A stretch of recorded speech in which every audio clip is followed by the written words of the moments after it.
G'day Spurs fans, Paul Hotspur hippie here, out and about, having a few random thoughts as I'm driving around, so I'll pass my lack of wisdom on to you. I hope you're all well. Looking forward to the first proper open doors pre-season friendly in a couple of days.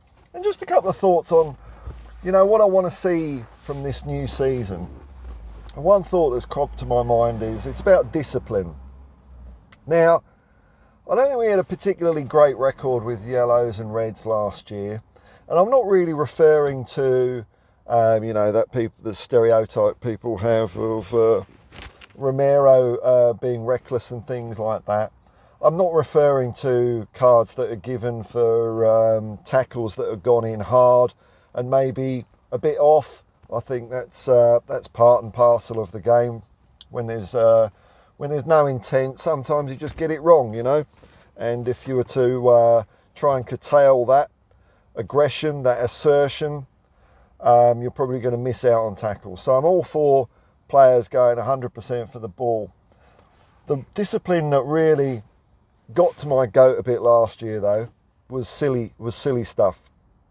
Mainly dissent to the referee. And I'm actually quite glad that it looks like last year the referees were taking a bit of a harder stance on that, because it's a thing I actually really hate to see in football, players crowding around the referee, giving him lip. I understand the rationale for it. The reasoning is that it's not to get the referee to change their mind on that decision, but it's to get into their mind for the next time an incident occurs. It's gamesmanship like that, and I don't like it. I don't see it so much in other sports, like rugby league. Well, I've just got to interrupt my own train of thought with another one, but it's all kind of linked anyway, because life is a funny old thing. Truth is stranger than fiction sometimes. So, and the reason why I'm talking about discipline came from something that I'm going to talk about in a minute as well. But so yesterday, after the England defeat, I had to get up early to watch it. It was boring, demoralising. So I was feeling a bit flat and tired after the game. And I took a day off. And I thought, to refill my football goodness tank, what's better than a bit of classic old Tottenham Hotspur, by far the greatest football team the world has ever seen. So I was having a browse around at a few things. There's a few really good things I saw. I was looking at a bit of old game stuff. And there's a couple of things that were pretty cool, actually. I'll put links in the description below if I remember to do that. One was Glenn Hoddle recently did a chat with Jeff Stelling, and he had to pick, an impossible task, his 5 best Spurs players. And he picked Kane, Chivers, Greaves, Dealers and Perryman. So it's a bit of a spoiler there, but the reasons why he picked those players is pretty interesting. So I went on and I thought, you know what, I need a bit of, I'm going to watch some sizzle reels. So I watched the, highlights of Glenn's skills, and then my favourite player, Ozzy Ardiles. I watched that. So of course, YouTube then suggests, well, if you've watched this, why don't you watch this? And there's a new interview Ozzy did. I think it's an Argentinian radio station, something like that. And I watched that. It was only done a couple of weeks ago, and so I watched it with English subtitles. It was pretty cool, pretty funny. Anyway, in between the time I stopped this video and started again, I've just taken a young Argentinian girl to the airport. And so, of course, she didn't speak much English. I don't speak much Spanish. So I was like, oh, yeah, Copa America. And we're going, yeah. And, Lionel Messi, yeah, Maradona, yeah. And I said, Osvaldo Ardiles. And there was a bit of a blank stare. I thought, so I showed, I'm not wearing this at the moment because it needs a wash. I said, yeah, Tottenham. I said Tottenham. And I tried to say 1978 World Cup. How did I say it? I say 1978 Coupe du Monde. So I probably got the year all wrong, and Coupe du Monde is French, so that ain't going to help anyone. But then I remembered it'll be in my YouTube history. So I fired up. I said, listen. And so we were listening to it, and because I could remember what the interview was about, certain words, I could follow the train of it, even though I don't speak Spanish. And she says, "Oh, Aussie is me trying to be all flash and Spanish or Argentinian by saying Osvaldo. Oh, Aussie, he's from my hometown. He's from Cordoba." It's like, oh yeah. So we were listening to this together, laughing along. It was just one of those. Life is funny. What a coincidence, I'd only heard this yesterday. So, anyway, I'm going to get back onto discipline. Puts a smile on my face, silly stuff like that in life,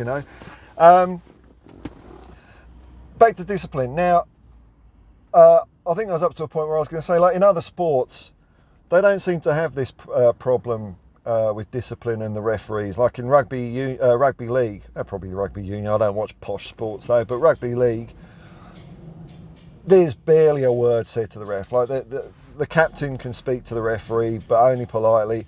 Any other player even gets even remotely from a distance. If the ref can lip read what you're saying, you're going to give away a penalty, maybe get sin bin for it. Dissent is just not tolerated. I don't know how it's got to this stage in football, and there are great consequences for this. And it was one of the things I was getting frustrated with a little bit last year at Tottenham. I mean, it is the way of the game, but I just don't like to see it. If you're watching any of my watch-alongs last year, there's many a time I was saying things like, "Maddison, keep your mouth shut.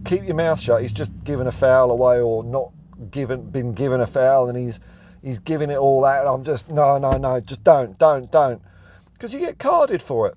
Anyway, the reason why this whole discipline thing came to my mind, because I think it's wrong for so many reasons. And again, I'm talking about these silly things. I get it when you're going in hard for a ball and you bugger it up. Okay, I'm not really, and perhaps to some extent, maybe a player on the other team is getting a bit out of line, and you just want to, balance the scales on them and let them know that there's two teams playing. I kind of get that, But it was a match I was watching, which I've watched several times, but it was really, I just noticed it more this time. And it was the Tottenham versus AC Milan game in the 1972 UEFA Cup semi-final. And it was Steve Perriman's second blistering shot on goal. And it was in the lead up to that.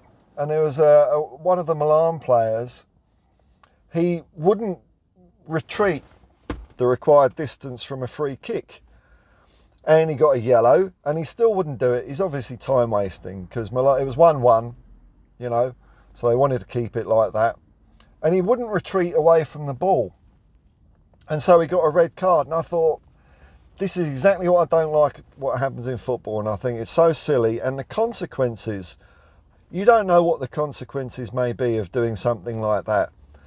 So the guy was sent off, and in the resulting play, Steve got another blistering shot, which turned out to be, I guess if you look at it, the winning goal, because we went through 2-1, 3-1. Alan Mullery scored in the other game, didn't he? I think he almost took his head off scoring as well. But no, hang on, 2-1. Can't remember. I can't. Brain, box of ducks. But it could be argued for that silly little act of petulance that cost AC Milan the game. And I'm thinking particularly as we're back in Europe this year, you don't know the consequences of just a moment of silly hot-headedness, or really even game management. I mean, this was designed to slow the game down. It wasn't just a loss of head. I think it was measured, this Italian guy. You don't know the ramifications of this sort of thing, and how it's going to affect the team down the line. Even in the Premier League, if you build up, yellow cards or whatever, and you get suspended at the wrong time, which did happen to us last year, it can have big consequences. So that's one area I really want to see Tottenham improve this year.